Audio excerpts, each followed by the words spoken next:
So I've been having a really bad misfire for these last few weeks, and a few weeks ago I discovered that this was broken, and I did this little jerry rig with some zip ties to try to hold it in place, and while it's gotten a little better, it's still misfiring, it's just not throwing codes anymore. I finally have got the fix from FCP. This is a really expensive hose, but I think it's going to be the fix, and it doesn't look like it's going to be too hard to do.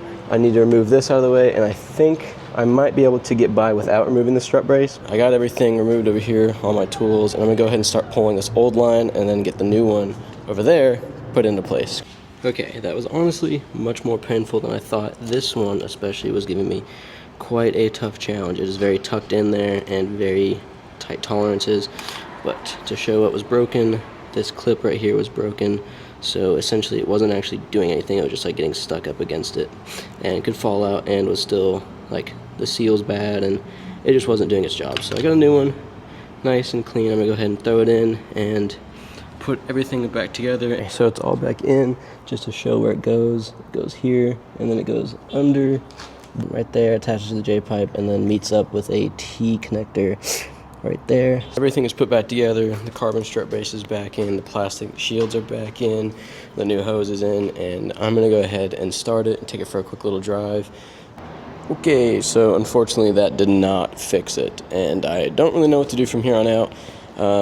I started it up, and for the first like 5-10-ish seconds it was great, and then right after that it immediately started stumbling, falling flat on its face, barely even could keep an idle.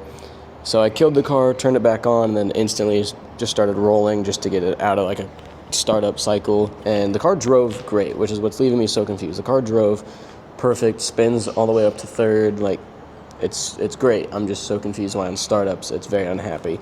I went through and I just reflashed my tune because I saw there was an update for it, and I started up and it sounded a little bit better, still had some misfires. That just kind of happens every time you retune it. So I'm going to give it a few days and see if maybe it just gets better over time. But for now, I'm going to go ahead and order the spark plugs and coil packs, because I really, the only thing I can think of is now is it's the Dynon coil packs that I installed around this time last year. So I'm going to go ahead and just order new OEM coil packs and put those on here in a few weeks and just see if maybe that fixes it. But for now, this is where we end off.